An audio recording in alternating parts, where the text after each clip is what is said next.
Bonjour à tous, bienvenue aujourd'hui à la commune d'Éouaille, à Remouchon exactement, pour la présentation de la maison du cyclisme où on va voir des champions d'exception. Eddy Merckx était présent, Bernard Hinault, Thor Hushovd, Dirk De Wolf, pas mal de personnalités du monde du cyclisme, donc vraiment beau gratin.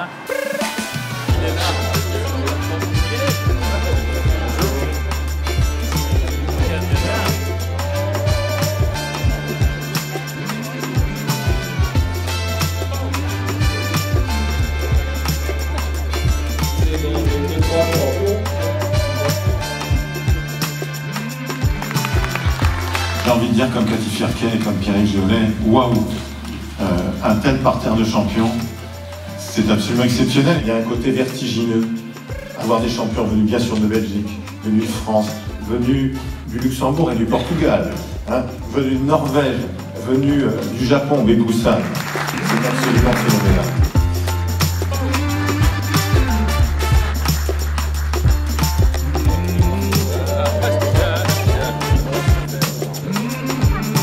L'entrée est ici et je vais vous faire une visite particulière des lieux avec pas mal d'anecdotes.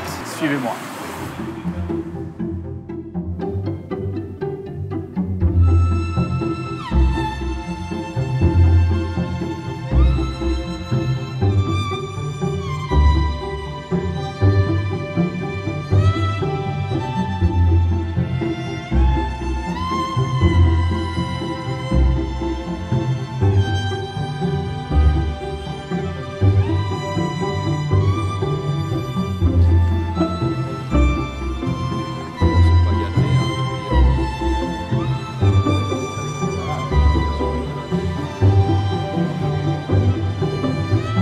Eddy, tu as remporté Liège à 5 reprises. Est-ce que tu as une anecdote particulière à nous partager? Quelle était plutôt ta plus belle victoire? Bon, la plus belle victoire, je pense que c'est la première en 69. Et il bat tous ses records en déclenchant la bagarre à 100 km de l'arrivée dans la Côte d'Or. Il fait immédiatement le vide et ne conserve avec lui que son seul équipier, Victor Van Schip. Parce qu'avec 9 minutes d'avance avec Van Schip, et puis sur le troisième, on avait 7 minutes, je ne me rappelle plus. Merckx humilie ses adversaires. Il faudra attendre la bagatelle de 8 minutes et 5 secondes pour voir surgir les premiers hommes du peloton avec Oban, Gimondi et Van Springis. Et puis l'anecdote, c'est peut-être celle en 75, lorsque à 400 mètres de la ligne d'arrivée, t'es parti encore seul. Et sur le boulevard La Sauvenière, dans le dernier virage, je pense que j'ai pris un virage sous les enjoliveurs. Ah ouais, à ce point-là. Et là, heureusement que je ne suis pas retourné parce qu'il y avait d'autres fautes dans la roue et que je l'ai passé à 100 mètres de la ligne d'arrivée. C'est peut-être la plus difficile. Pour toi, c'était une classique très importante. Ça l'a été aussi au travers d'Axel.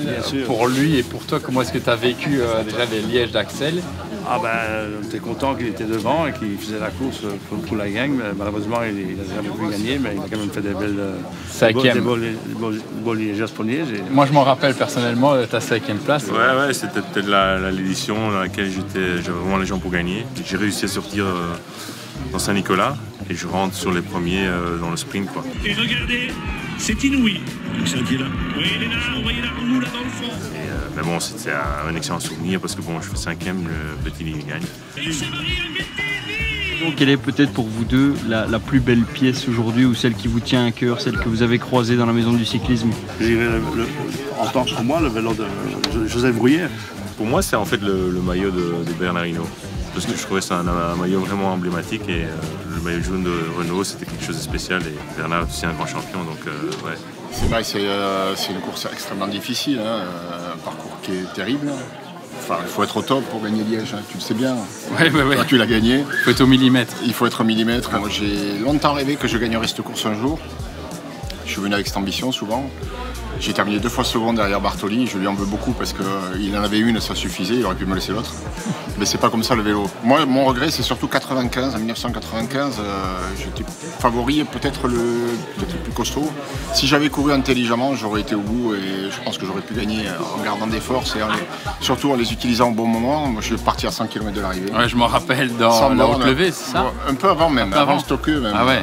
Et je me sentais tellement fort que je dis, voilà, j'irai jusqu'au bout. Et au final, 30 bornes après, j'ai vu revenir Armstrong, Bugno, Gianetti, Bartoli. Voilà, je savais que ça serait compliqué. Parce que j'ai plié les ailes, voilà, je me suis cramé tout seul. On est quand même ici à côté d'un vélo très très spécial. Tu as peut-être une chouette anecdote à propos de ce vélo ou de cette époque-là? On voit que c'est un vélo d'une autre époque quand même. Bon, merci de le rappeler, mais c'est en carbone quand même, c'était les premiers vélos carbone. Non, mais l'anecdote en fait, merci Jaja sur le cadre, tout simplement parce que c'était mon dernier tour, c'était la dernière étape du tour, j'étais maillot à poids pour la deuxième fois. Et donc j'ai roulé la dernière étape des Champs-Élysées avec ça, sur mon dernier tour, quoi, mes derniers tours de route sur le tour. Moi j'y tiens beaucoup, j'ai gardé le truc à peu près intact, avec les mêmes roues, avec le dossard encore épinglé.